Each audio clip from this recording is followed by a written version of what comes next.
అందరికీ నా వందనాలండి.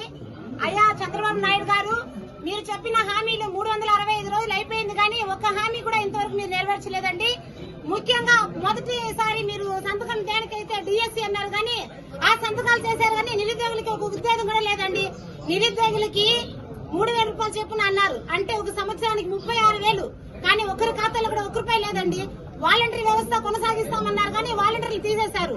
కానీ వాళ్ళకంతా 10,000 పెట్టి మేము ఉద్యోగాలు ఇస్తామన్నారు, ఉండే ఉద్యోగాలు కూడా ఊడ్చేశారు. అయ్యా లోకా నారేష్ గారు, మీరు చూడండి, మా జగనన్న గారిని అడిగారు ఎక్కడికి వెళ్ళినా హెలికాప్టర్ లో తిరుగుతారని. మీరు పక్కలో ఉండే ఒంగోలుకే హెలికాప్టర్ లో వచ్చారండి. మా పేదల కోసం మా జగనన్న ఎంత దూరమైనా రాగలుగుతారండి.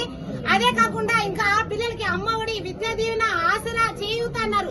ఇంతవరకు ఏది లేదండి. అన్ని నెత్తిని పట్టేసుకుని స్కూల్ ఓపెన్ అయ్యాయి. స్కూల్ ఓపెన్ కి ప్రతి తల్లి వెళ్లి అకౌంట్లో వెతుక్కుంటున్నారు. మాకైతే పడింది మా అమ్మఒడి. మా జగనన్న ఉన్నప్పుడు మాకు అమ్మఒడి వచ్చింది, ఇప్పుడైతే ఏది లేదు అనుకుంటున్నారు. అదే విధంగా రేషన్ షాప్ కి వెళ్ళామండి, పోవడం తిరుక్కొని రావడం. అంటే ఏమంటే ఏమమ్మా సర్వర్ పని చేయడం లేదు అన్నారు. మేమైతే ఇంతకు ముందు మా ఇంట్లో వద్దకే బండి వస్తుంది, అందరు కుటుంబ సభ్యులు కలుసుకొని బియ్యం తీసుకుని ఇంటికి వెళ్తా ఉన్నాము. కానీ ఇప్పుడండి రేషన్ షాప్ దగ్గరికి 1 సారి 2 సార్లు 3 సార్లు 5 సార్లు తిరిగినా అందరూ పని పంచాయతీ చేసుకుని రేషన్ షాప్ లో తిరగాలి.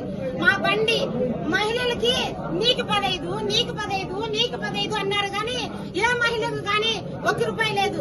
కానీ మా జగనన్న చెప్పిన మాట మొత్తానికి అన్ని చేసుకుంటూ వచ్చారు. జై జగనన్న, జై జగనన్న. పొద్దు పొద్దున పొద్దు పడుపు వైతవు, నువ్వు నిద్ర నొదిలి పెన్ను పేపర్ అందుకుంటావు.